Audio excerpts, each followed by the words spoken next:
In this video, we're going to make my generator silent by adding these little air springs. Okay, it's not turned on, so it's always going to be silent like that. Alright, so let's start off by taking a look at how this generator is mounted from the factory. First off, this is a solid mounted generator, which theoretically by itself might be okay because there are engine mounts inside the generator that isolate the engine from the rest of the housing. But let's look closer at how this is done. You've got this big solid piece of metal that connects the two sides of the frame, but then when you go back you see there's this cradle that the generator is on top of, and then on each side of the cradle you've got a piece of rectangular tubing which is welded in the wrong direction. And I say the wrong direction because when it's welded like this there is basically no strength. And you can see that because this is bent and it's broken over here. The other side is worse. And then it's welded to this square tube, which is probably more or less okay, but that's not welded on this side at all. It is only welded over here on the other side. What this ends up producing is a generator that is not even supported in the middle around the center of gravity. It's supported way up in the front and not really supported at all in the back. And I may not get a good angle to be able to do this, but I've actually been able to make this vibrate up and down or move up and down a solid 1/8 of an inch just with my arm. And I should not be able to do that. So I'm really annoyed with how Monaco decided to do this. Frankly, I really don't know how the generator hasn't fallen out going down the road. And there's no doubt that this is contributing to both vibrations inside, and I suspect it's also contributing somewhat to noise of the generator. There's something else I want to point out with this terrible design. How are you going to get the generator out or even lowered? And the answer is you can't. You can unbolt this front support up here, but in the back it's all welded in place. You cannot remove the generator unless you actually cut these welds here. So it makes the whole setup completely unserviceable, which is another problem. So what that tells me is that some of the service that you need to do, I mean, you can still get to the oil filter and the fuel filter and do the basic oil and coolant flushes, but there's a belt on the back of this that drives the water pump and the fan. That's got to be original, which makes it 23 years old. On any well-designed coach, you're going to see that there is some way to get the generator out to access this to perform service. So I really don't know what they were thinking. Well, I know what they were thinking. They were trying to do something cheap and quick, and that's what they succeeded in. So this is what we're going to try to fix. And this is what we're going to try to fix it with. These are tiny little air springs. This is a Firestone air spring, so same company that makes the air springs for the suspension on the RV and on most RVs and buses and trucks.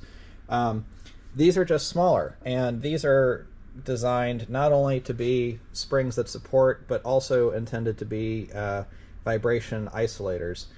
And these are the same part numbers that you're going to find on a lot of high-end RVs. If you take a look and go through pictures of pretty much every high-end RV, whether it's some kind of Prevost conversion or Newell or any of these RVs that cost probably somewhere in the 7 figures when they were new, you're going to see that the generators have these air springs isolating them.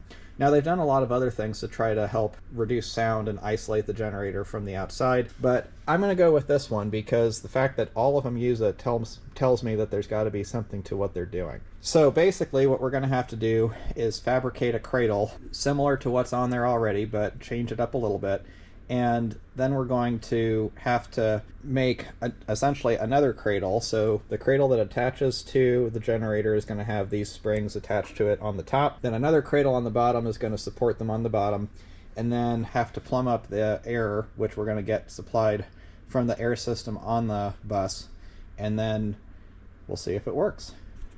So one of the problems that I'm going to have here is figuring out what the best way is to remove the old bed, and install the new one. So I think what I'm going to start off with doing is basically cutting these side rails, leave the front in place, and essentially try to set up the back first and then set up the front. That way I've got the generator somewhat supported at all points. I'll cut the rails somewhere in the middle. Obviously I'm going to have to cut these side parts off.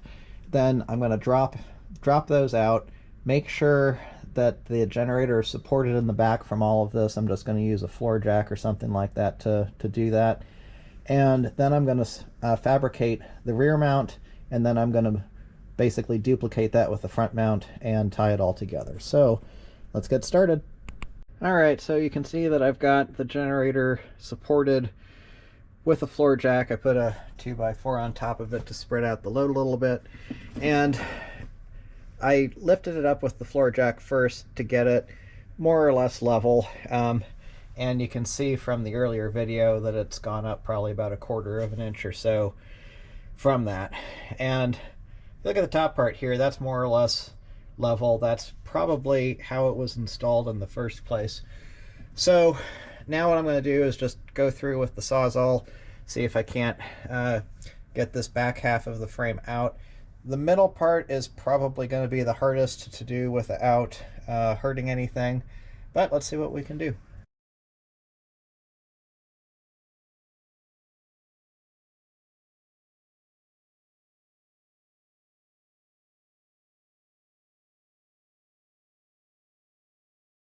Well, this has been one of these afternoons where nothing that you are trying to do goes quite according to plan, and then you gotta figure out new things. I ended up trying to get the 2 bolts off for this front mount, and they both snapped off in the generator. That's not going to be fun to deal with. Okay, I got the front part of the generator mount out, so I think I'm probably going to sleep on this a little bit and decide how I think I want to mount everything and where exactly I want to put the airbags. The thing with airbags in a damping situation like what this is that the further out you can put them, the better. It would be even better if I could put them outside and well outside of the corners of the generator. For space constraints, I'm not going to be able to do that. But if there's a way for me to somehow maybe push them further towards the corners, then that would be good. So I'm going to think about this a little bit more, and then I'll get back at it. But I suppose not too bad for day 1's worth of work. I'm getting ready to drill the holes that are going to be used for mounting the airbags, as well as for having a hole for the air to go into the airbags. The way that my design is going to work, there's going to be 4 pieces of angle iron, 2 that are on the generator side and then 2 that are on the RV side below it. And it's important that all those holes line up well. So since I have a mill with a digital readout, I'm just going to do it that way. That should be the easiest way to have everything line up easily. I've taken my measurements and I know where I need to be drilling my holes. I've got my first piece centered, and so I'm going to go through and get all of those drilled.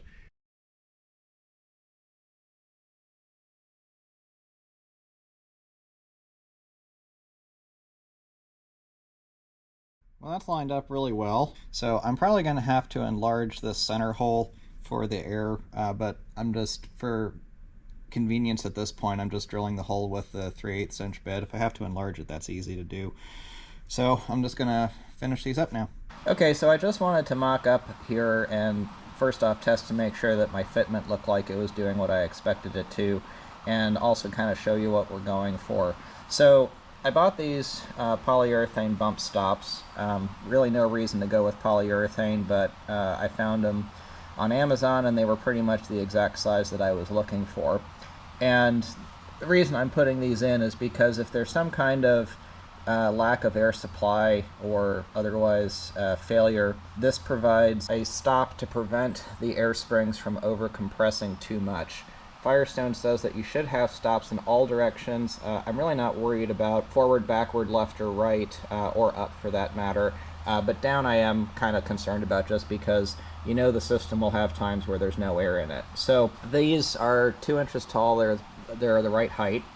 But you can see here what I'm going for. So I've got the 2 pieces of metal that sandwiched the air spring together.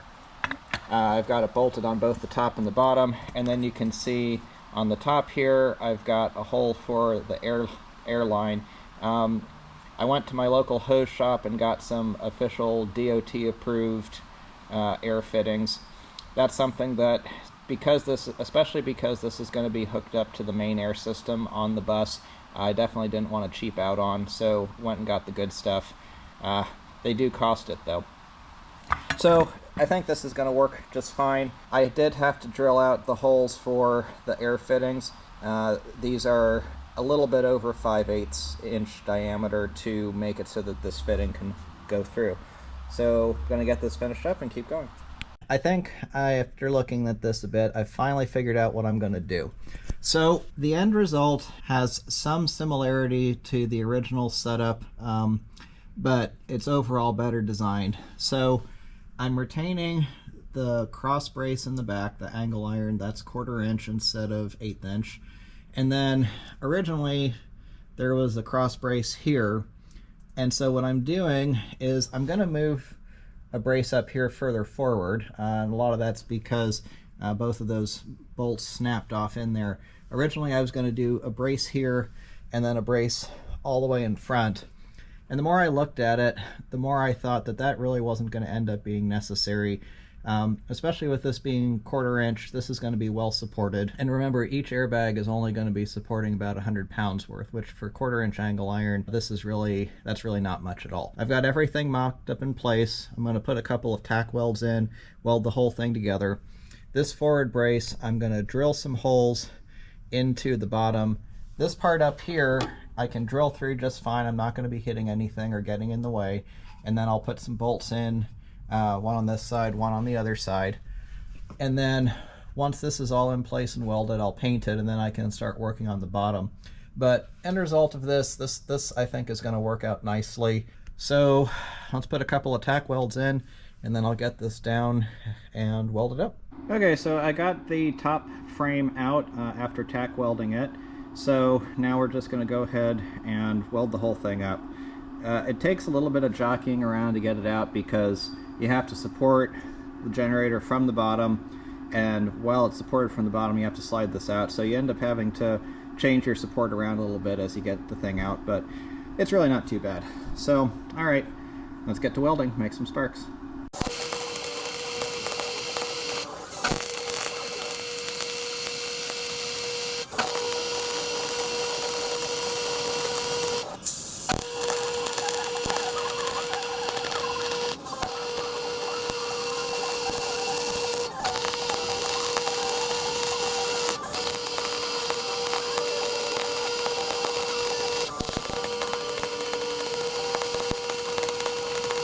Well, I'm not the best welder in the world, but I'll call that good enough for who it's for. So I've gone through and I've done all 4 sides of each joint.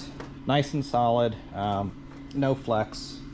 Well, almost no flex. So I'm satisfied with that. I'm going to let it cool off the rest of the way, and then I'm going to spray some paint on it before I go put it underneath because I don't want to have to take it out again. In the meantime, I'll keep on doing some work on getting the bottom supports ready. I got both sides of this painted, so that's drying, and I'm gonna put that in here in a bit. While that was getting painted and dried, I went ahead and I made the plates that are going to extend the frame holes down so that I can lower that cross member that I'm going to be using for part of the lower support. And so now I'm going to go ahead and I'm going to weld on these pieces of angle iron. Just because the way that it's set up, there's the potential for bending on it, and this will just help secure that a bit better. It's probably overkill, but I figure I'd rather do that. Plus welding's fun, so why not? Alright, this is pretty exciting now. Starting to see the whole thing coming together. So this is the upper mount that's going to attach to the generator, and I went ahead and put the air springs on and did some of the plumbing just to, I thought it would be easier to do before installing and kind of get an idea of how everything goes together. I went with these push to connect connectors, and the way that this is going to work is the air supply from the pressure regulator is going to be coming in from over here inside, well, inside that bay right there actually. Come out, join here, and then it's just going to run around in a circle, and all the springs should see the same pressure.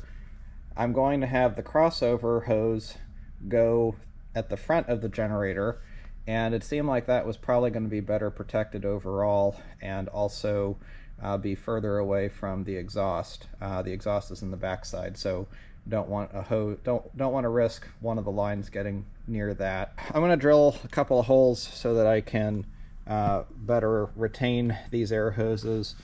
This is DOT approved hose and fittings. I didn't want to mess around with anything cheap on that. So now the next thing is going to be putting this in place and starting to tighten things down, and then get the lower portion. One thing, and I'll show this in here, I'm pretty sure that this spring is going to interfere with the access door for changing oil. I'm going to live with that. It's really not going to be too big of a deal to try to remove this one spring if I need to, especially because changing the oil is a once-a-year thing, and overall the improvements outweigh that minor inconvenience. But I think I am going to go ahead and change the oil and filter on it now, because that was one of the things that I had on my list to do. Well, you can see that I've got this upper mount in, and everything's looking really good so far.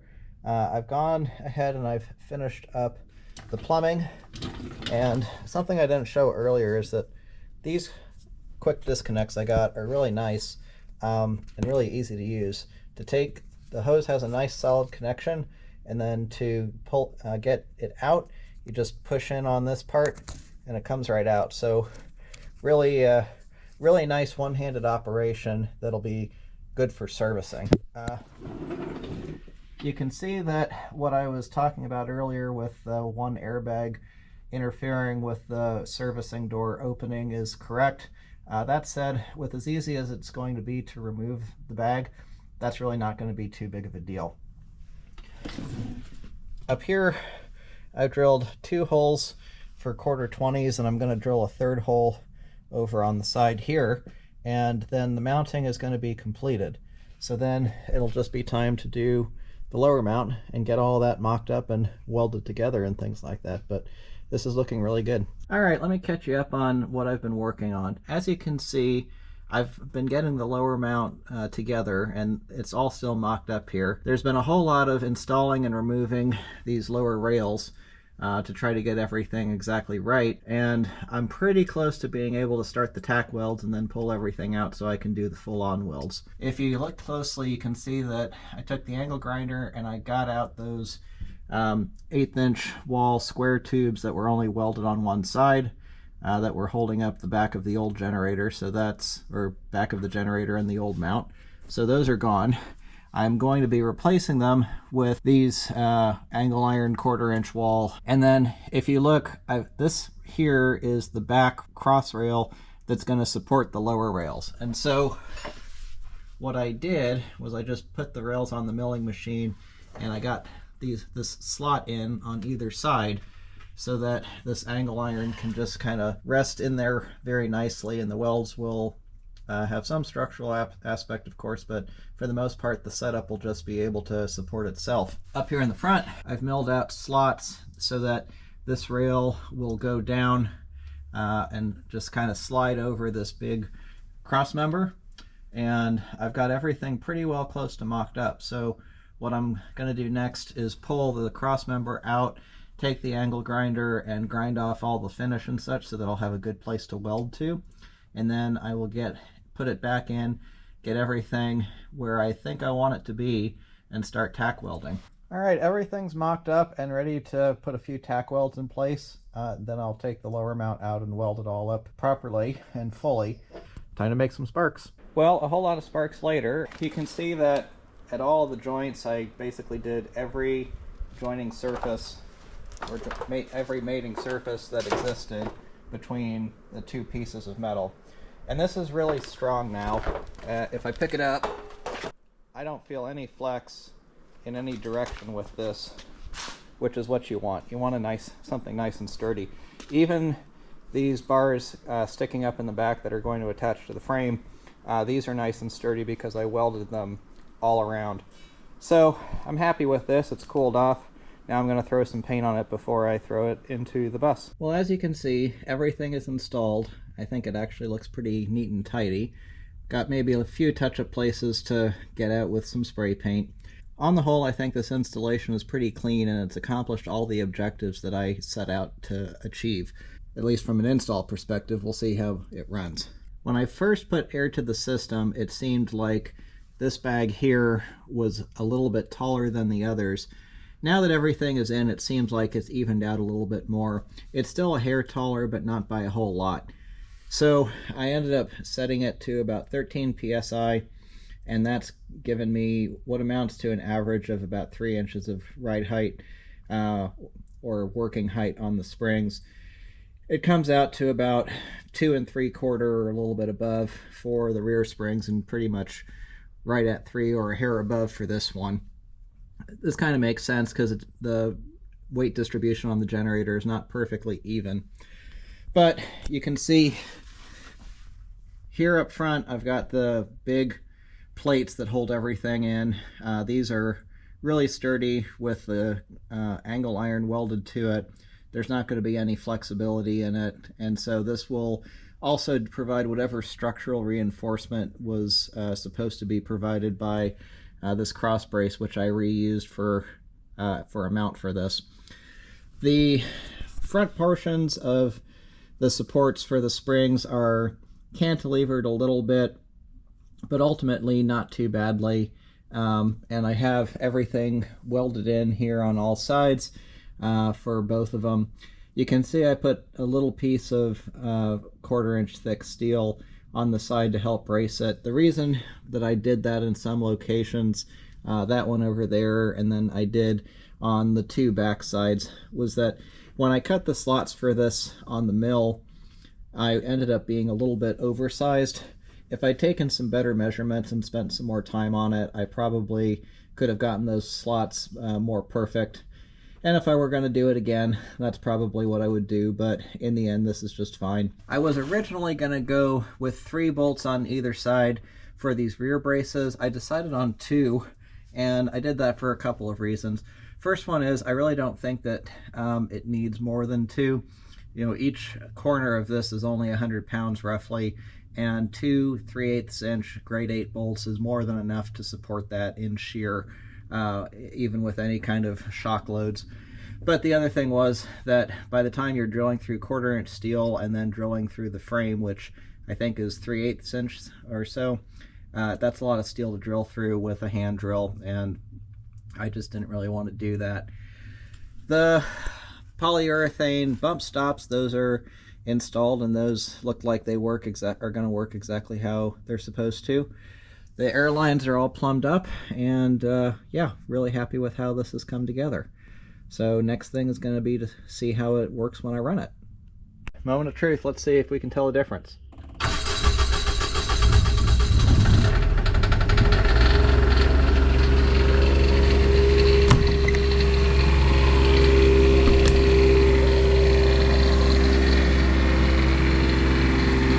Well, it's not silent, but I wasn't expecting it to be. It's definitely quieter.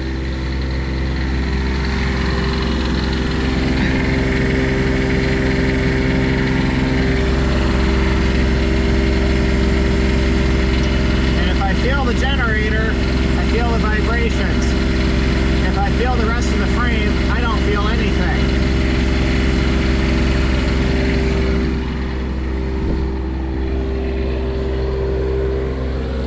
Let's go inside, see what we notice.